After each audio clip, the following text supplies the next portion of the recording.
you so much for having me and the wonderful introduction. I'm so thankful to be here. My name is Louise Sawicki, and I am a holistic fertility specialist, a hypnotherapist, and a miracle mindset coach. So I really support women through the tumultuous journey that is infertility. I work with women to remove the psychological blocks that are preventing them from falling pregnant, and this allows space for true fertility mindset transformation. So today I'm really going to talk about the role that the mind or mindset plays in your fertility journey. Does it really have an effect on your fertility journey, and what can we do about it? So I'm going to give you some useful tools and strategies that I use with my clients to help them move forward towards their dreams of becoming a mum, and to really empower them to take control of their mindset and their nervous system, because their mindset and their nervous system are two very important players in the fertility journey, especially in terms of psychological.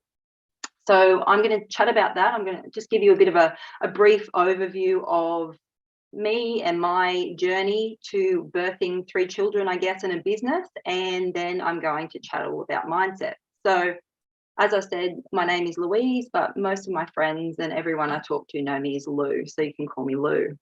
And I battled infertility for 6 long years. We reached rock bottom physically and emotionally, and I did it all. I did it all in that time. 5.5 years into my fertility journey, I walked into my fertility specialist office, and she delivered the news of yet another failed pregnancy test. And as you can imagine, I was completely devastated. 5.5 years, I'd hit rock bottom. I'd also been diagnosed with chronic fatigue, adrenal fatigue, celiac disease, and also depression. So I was a broken woman. And she said to me, Lou, I can't see you for 6 months because your mental health and your physical health is so bad that no matter what I do, I don't believe that you will fall pregnant. And that was potentially, at the time, one of the worst things that somebody could have said to me, because I was absolutely devastated. But in hindsight, it was a turning point and the best thing that anyone could have said to me, because it forced me to stop and look within and to really understand what was going on. So I spent the next 6 months concentrating and healing my mind and my body. I employed a team of people to really how to put myself back together, because I was broken. And during that time, my husband, or he was my partner then, and we'd been together for a number of years. So we decided that it was time to get married, and I planned a wedding. In the December, we got married. And in the January, which was 6 months to the day after I'd left the fertility specialist office that last time, so that was the 5th of January 2017, I walked into the office, and she started with a round of blood tests to take for the next round of IVF, as you do. And I left that office, and the next day I was on the way home from work, and she said, are you sitting down? And I said, yeah. And she said, you're pregnant. And I just couldn't believe it. I just couldn't believe it. It was our miracle baby. It was 9 months to the day after our wedding, I gave birth to our first son. And it was then that the penny really started to drop. The mind and the body and the connection they have with the fertility journey. It's the mind and the body inextricably linked. One can't function without the other. And the influence the mind has on our fertility journey is unquestionable. So I guess that's when the penny dropped, and over the next few years, that's when I really started training, and my business was born. So I've birthed this business and 3 kids in 4.5 years. So that's been really exciting. So that's just a bit of a background on me and what I do and how I got here. But today, I really want to talk about your mindset and how this affects your body, your hormones, and your ability to conceive. So when you first start trying for a baby, you get some vitamins, you Google some fertility friendly foods, you go and see your GP, you get all the blood work done, your weight's in a reasonable range, you're doing the right amount of exercise, you're not drinking alcohol, you're ticking all the boxes. But generally, our mindset is not considered at this point in time and how it could be affecting our fertility journey then or later on the journey. And here's the thing, mindset is key. It's a key piece of the conception journey, but it's one that many ignore. And I know it sounds a little woo-woo, but there's science to back this up. And it's not as simple as thinking yourself pregnant, but our minds do affect our bodies and the choices we make. In fact, our mind, the mind-body connection, it is a two-way street. So our bodies definitely have an impact on our mental health. As new research suggests, gut health and mood indicates, and scientists are now calling our gut our second brain. Gut instinct, intuition, it's all linked. But the connection works the other way as well. And our mindsets have an impact on our bodies and our physical health. Studies have shown that more positive outlook actually improves physical health and boosts your immune system. Plus, it can lower stress, which definitely impacts hormone balance. So really understanding how the mindset can affect your mental health and understanding what to do about it is key. So the first thing really is to talk about stress and how stress impacts our nervous system and how that's affecting our mindset. So working 80-hour weeks in a really stressful position, you're a wife, a partner, you have a household to look after, and you're also somewhere in between trying to have some form of life outside of work. So no wonder your nervous system is constantly in stress response. Your cortisol levels are ridiculous levels and you can't quiet your mind. We live in a very fast-paced society that normalizes stress. It tells us to keep going, to not slow down. As a result, sleep is suffering, your emotions are put out of balance, and you have inflammation in your body. And over time, your body is constantly in fight-flight response. It's so busy trying to control this response that there's nothing left for reproduction. And of course, it's going to be difficult to fall pregnant. We forget that. The body needs to be in a state of homeostasis to easily fall pregnant. And over time, if we ignore these first warning signs, bigger signs can present themselves as major fertility, physical health issues.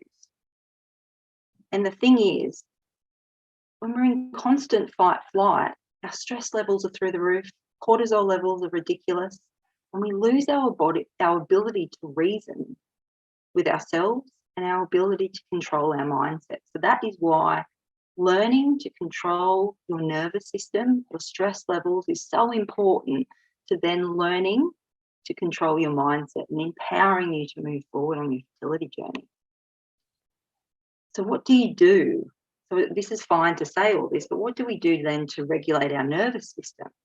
So, I mean, there's a lot of different things you can do, but I'm going to talk about 3 today. I'm going to talk about your sleep habits, where your energy is going in your morning routine. So sleep is key. Learning to sleep is a very important skill for our health, not only just for our fertility journey, but for our overall physical health. And sleep is essential to regulate your nervous system and balance the cortisol levels. It's really very simple. This is a simple breathing technique that you can do before bed, but it will help calm your cortisol levels, your nervous system, and it will create a perfect environment for sleep. It's so simple. All you do is 4 breaths in, hold for 1, and out for 8. You just need to do this 10 times. And by doing this, you start to level out your body. You start to give your body a chance to start to reset, to rest, to bring everything down. Do it. You don't have to limit this to nighttime. I tell my clients, whenever you feel the need, do it 10 times a day if you have to. Whenever you need to do this exercise, it is perfect, it's simple, and it's super easy. And the morning routine, this is another thing. Everything starts with the morning. So morning is the most important time of the day to help regulate your nervous system. And having a specific morning routine or ritual that happens every morning, it's going to set you up for a positive day, minus the stress, minus the overwhelm, minus the anxiety. So going outside first thing in the morning and letting some light into your eyes. Don't look up to straight to the sun, but look up to the sky and let some light into your eyes. And this really helps balance your cortisol levels and reset your circadian rhythm, calming your mind and holding space to be in stillness is very important when you're trying to conceive. It is, in fact, an essential skill to help you moving forward towards your dreams of becoming a mum. Other morning routine examples, a morning meditation, taking 5 minutes to journal, and the 5 minutes breathing practice that can be done in the mornings as well. And the thing is, there's so many different tools that you could use. You just have to give a few a go and work out what really works for you. And the last is energy. And you must start to consider where your energy is going. Do you have people, possessions, or interactions in your life that are creating stressful, negative energy? Something to start thinking about. And if so, it's time to clean any negative energy and make space for calming, positive energy. And think, if your whole entire day is taken up with bad energy, then there's no space for anything positive.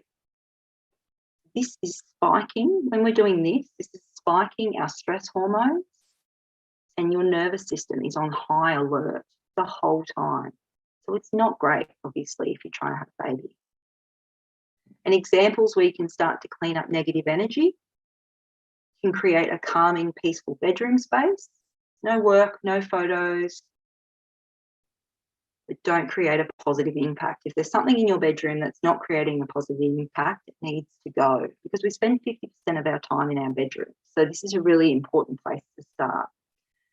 And limit time spent with people who don't contribute to positivity to your life.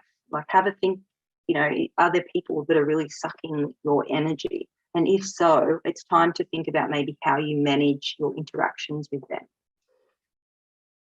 And positive thoughts create positive energy. We all know that. So starting a gratitude ritual each night, and we'll see an instant shift in your thought patterns. But like I said, whatever works for you is fine. These are just suggestions that I give my clients, and then we always work out what works best for them.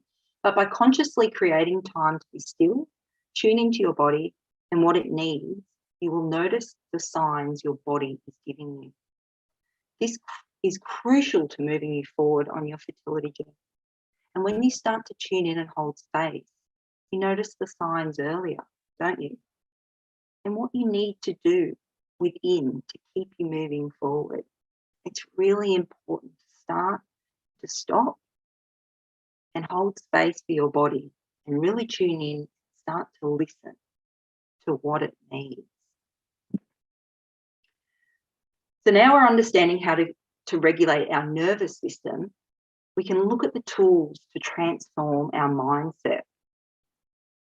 Thoughts become feelings, feelings become our beliefs, and our beliefs become our reality. And that's a fact.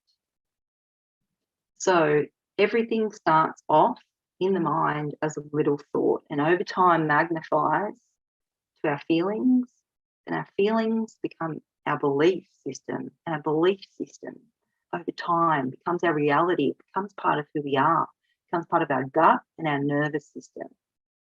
So when you really understand that, you can understand it's an empowering situation to be in, because you know that you do have control over your thoughts, and your thoughts are creating your reality.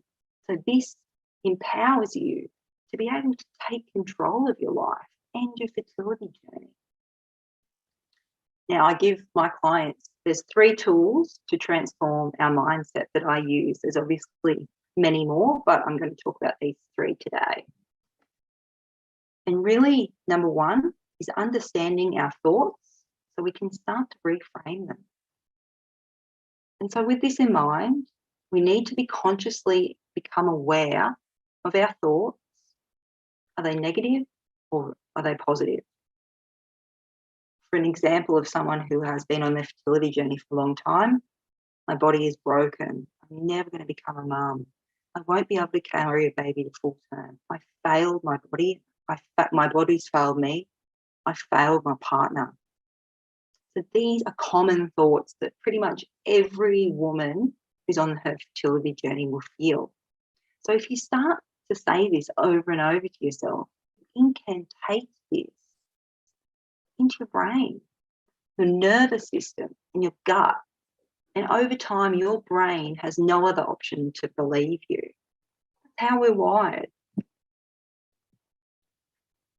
Number 2, now it's time to really think about a moment in your life when you were truly happy.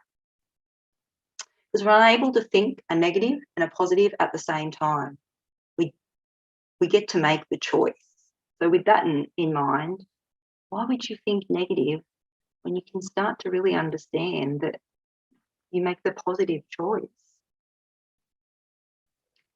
So that obviously takes a lot of work and it takes a lot of persistence, but really thinking about a time in your life when you were truly happy, really embody those feelings, feel those feelings inside your body, really embody that.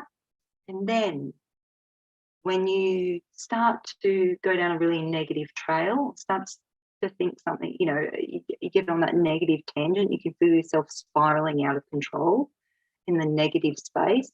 It's time to come back to that thought process. And you come back to that thought process and you come back to it until you have reframed and you have broken that cycle.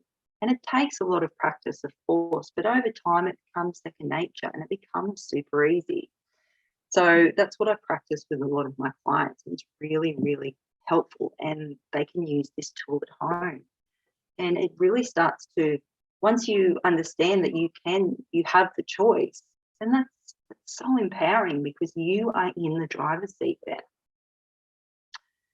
And number 3 is being grateful for the life as it is right now. So practicing gratitude is one of the key ways I dig myself out of doom and gloom when the going gets tough. Not only does being grateful encourage us to focus on good things, but it also invites more positivity in our lives. And that's what I found.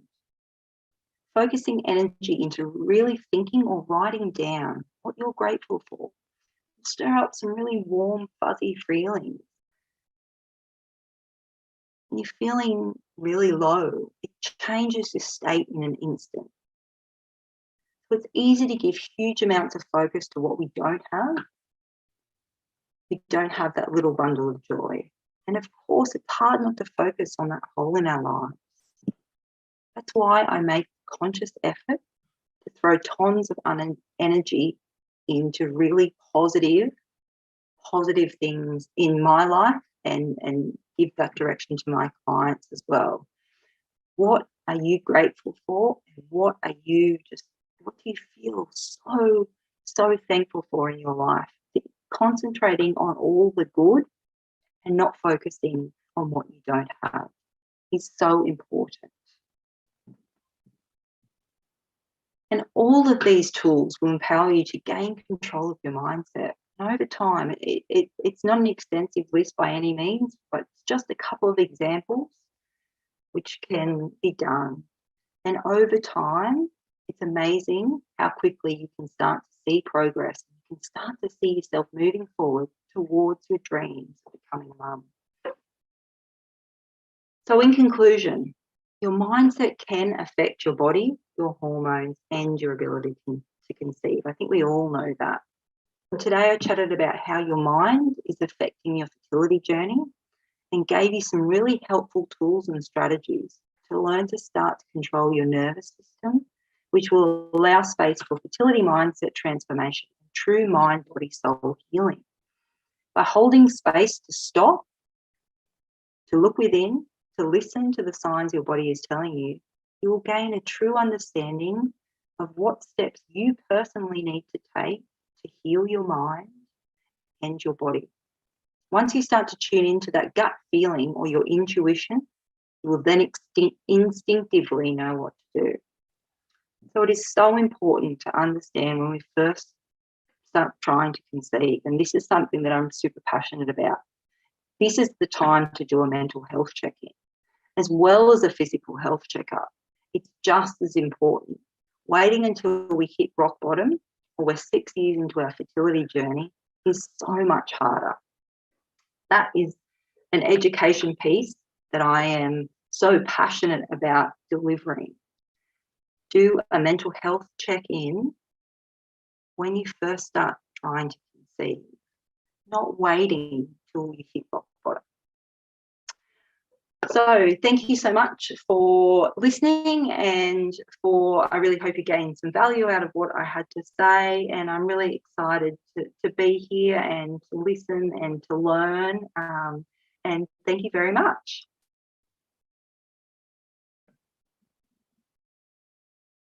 Thank you so much for talking today, Ms. Vicky. It was a great talk. Thank you so much. Does anybody have any questions? Thank you. Does anybody have any questions for Ms. Vicky? Okay, I have one though, Ms. Vicky. So while training your mind, the initial days of training your mind to have those positive thoughts, do you really recommend that you be aware of your negative thoughts, or you just have them flow? What do you suggest? Just have all your thoughts flow in? Can you repeat that again? Yes, my question is, during the initial days of training your mind in having positive thoughts, you just can't stop having negative thoughts at the same time, right? So how do you recommend that we tame our mind to have positive thoughts?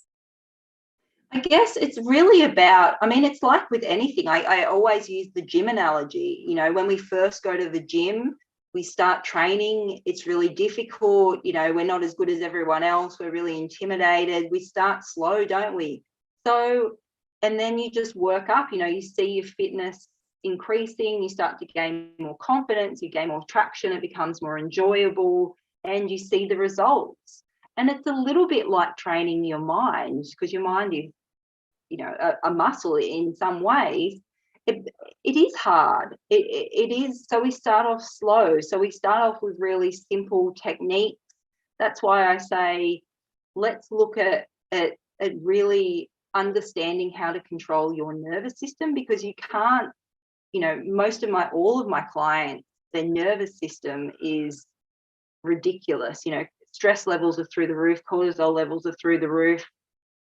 So when your nervous system is not under control, then obviously it's so hard to then put this mindset work into play. So really looking at ways to let's learn to control our nervous system first. And then once we've learned to control our nervous system, then look at the mindset work. So it's kind of a two-step process, but it doesn't happen overnight, obviously. It took, a person their whole life of thinking like that to get to this point. So it's going to take a while to start to rewire that thinking and change that thinking, create a new story. So you do have, you can't just expect to change overnight, and you can't just expect to start thinking. It's not just about thinking positive, or, it's not going to happen like that. You really need to understand how to control your nervous system, and look at all the kind of the emotions going on behind the scenes. Let's deal with all the negative emotions as well. So there's obviously a lot of grief, sadness, anger, anxiety, all these emotions. So let's look at really understanding how to control these emotions. And then once we've got that under control, let's change your mindset. Let's create a new story. And I think by taking that kind of that step-by-step process, it's less overwhelming. It's not like I expect you to start thinking positive, because we're human. It doesn't work like that. It takes it takes time. So really breaking it down, giving small kind of tips, exercises, working with my clients over a number of months to really get them to the point where they need to be. And most of the time when we look back after I've been working with, say, a client for 3 months, you know, they don't even realize the transformation. But once we sit down and really look at where we started, you know, she's, you know, my client's like, wow, you know, I worked with a client recently and she said, you know, I haven't thought a negative thought about myself, my body, or my life for, I can't even remember, but it just had happened so naturally. She didn't, until we consciously sat down and started to chat about it, she didn't even realize. It was just, so I guess, like, you know, just getting back to that, no, it's not a matter of just thinking positive and you know, it happens like that. There's a process. So Vicky, thank you so much for being the part of International Forum on Mental Health and Women's Wellbeing. It was a great pleasure hearing to your talk. Coming up next,